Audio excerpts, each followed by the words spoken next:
What is up, guys? It is your boy.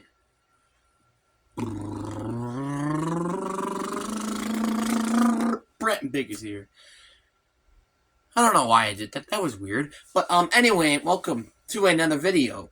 And today I want to do a little short and sweet video of my opinion on the Seahawks acquiring Leonard Williams. Now, before we get into this video, my team is number one in the division. Woo woo woo woo woo woo woo. I'm very happy. I'm very happy. I wasn't even expecting to be in the first place in the division. Period. Especially how good the Niners team was looking to start off the season. I was pretty scared, but hey, I'll take this. I mean, I don't care if we lose the rest of. Actually, I would care.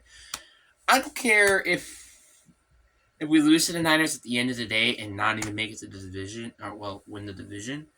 I'm just happy for my own sake that my team at least gotten a chance to win the division. Even if it kind of did require for the Niners to suck. Which I honestly kind of feel bad for the Niners just because of it. But also thank you, Rams and Cardinals, for sucking. Cardinals, seriously. Don't choke with your first overall pick, but you're probably going to get this year. So don't choke, please. Beg.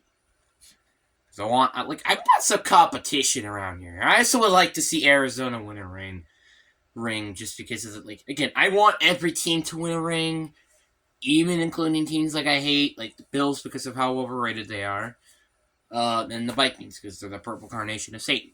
But yeah, but the Giants are in a very odd situation here, where they're probably not going to make it to the postseason, but they also could. You never know in this world.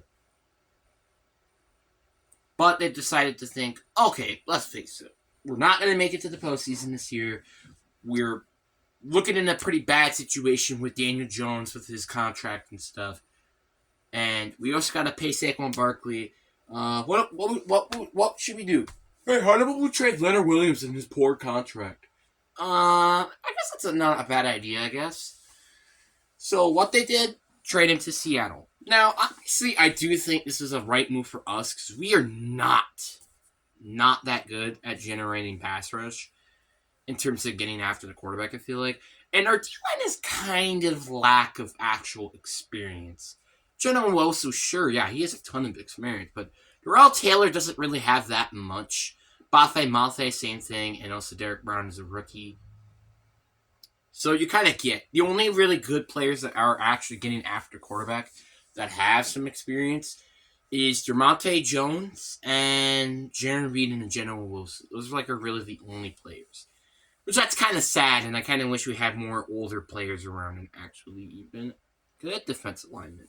But hey, you never know. This could be the new acquisition of something. But so anyway, let's get into the point. So Leonard Williams is expected to get traded. I don't think this is actually true, but expected to get traded to Seattle for exchange of a 2024 second, which is going to probably turn to be in the 50s area, I think. Mid-late 50s. Unless they go to the NFC Championship game like I predicted. So then it would be 61 or 62. And a 2025 fifth round pick. Now, obviously, I'm glad that we got Leonard Williams.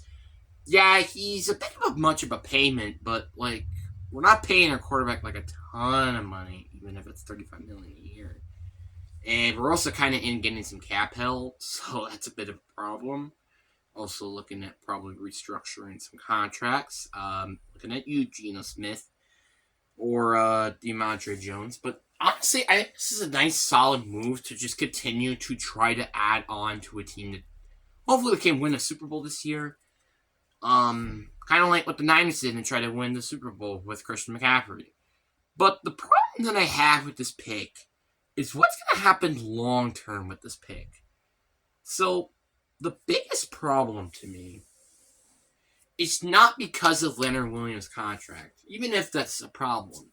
It's the amount of draft capital that we traded for exchange of Leonard Williams. I would have fine if it was like a fourth and maybe another pick next year, but that was about it.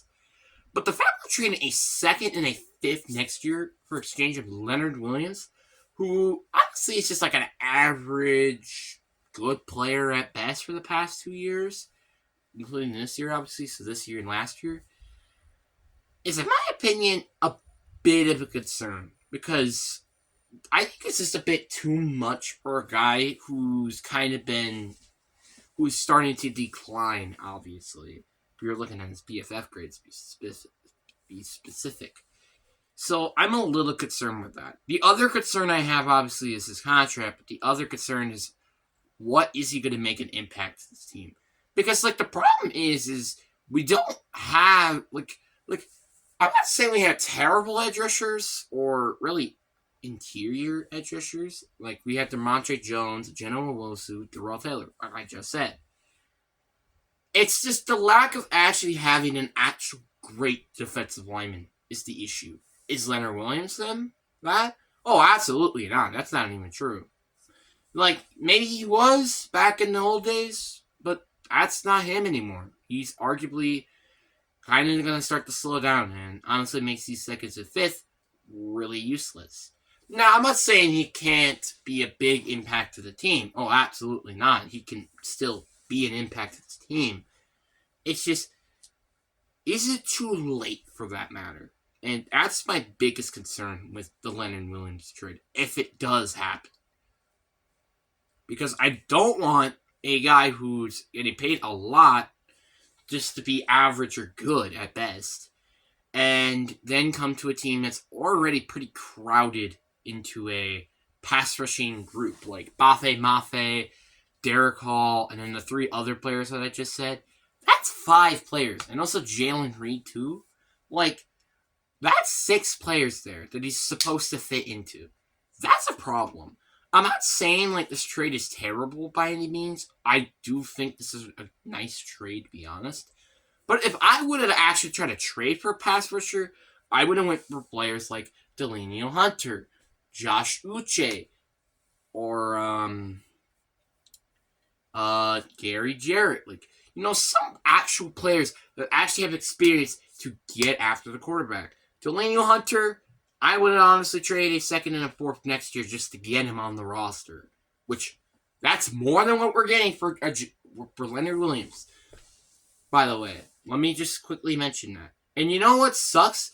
Delano Hunter, yeah, they were on a winning streak at the moment, but let's not include their winning streak and say they just lost to the Niners or something. This team would not look anywhere close to winning the division. Or even make it to the postseason, period. The only reason why people are hyping up this team... Oh, yeah, and by the way, I forgot. Kirk Cousins tore his Achilles. So, this team is probably not going to do anything for the rest of the year. So why are you keeping Delano Hunter around for him to pretty much do nothing for the rest of the year and waste what is so far looking like an amazing year and probably a turn back around season after also having a neck injury? So that's kind of sad to see that he's probably going to be wasting the rest of his career on just a team that's good enough to make it to the postseason, but not good enough to make it to the Super Bowl, but also not bad enough for them to get a high draft pick. So that's actually a little sad. I'm honestly pretty feel bad for him. So, yeah, there's that.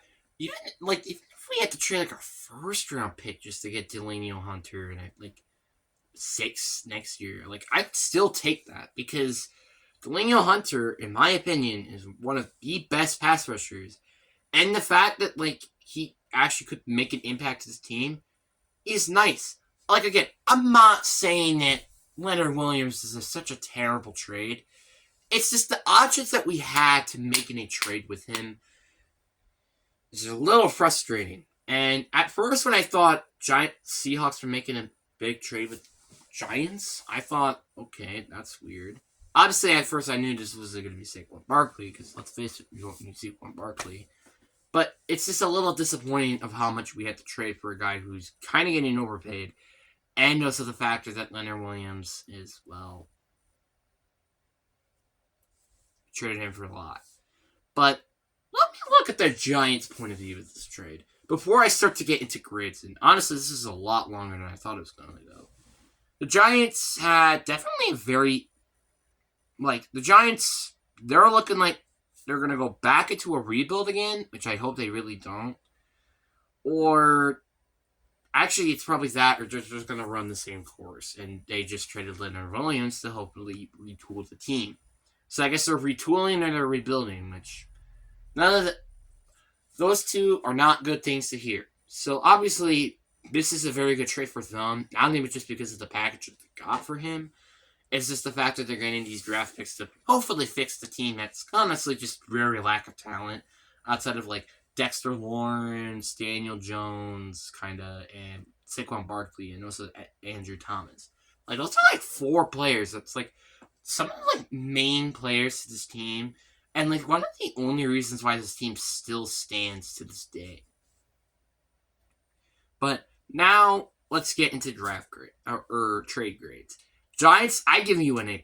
I can't believe you got this much for a guy who's average, good at best, for a 2nd and a 5th next year. That's pretty good. Seahawks, I give them a B-. The only reason why I say it's a B- instead of something a lot lower is because they do actually have 2 third-round picks this year, which is another thing. Why couldn't we just trade a 3rd-round pick next year? And I mean, 3rd this year. I don't know why, but I'm not going to complain. But 3rd, I still think, we're fine in terms of draft picks. I just think it was a little frustrating for us to trade for a 2nd for Leonard Williams.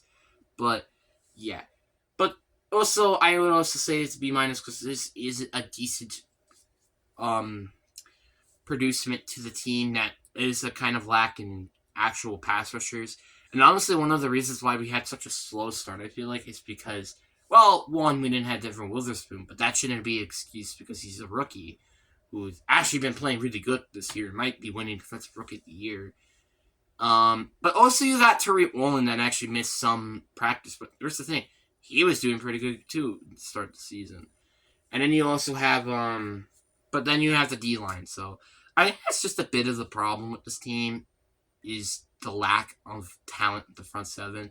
Because, to me, when I think of great players, I only think of Bobby Wagner.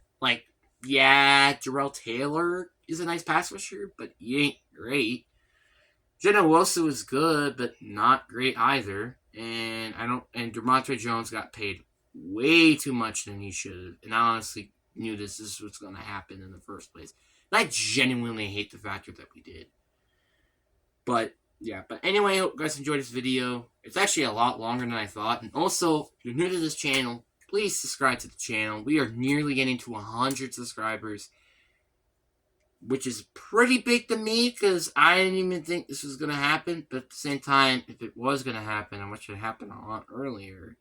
But anyway, hope you guys enjoyed this video. Peace.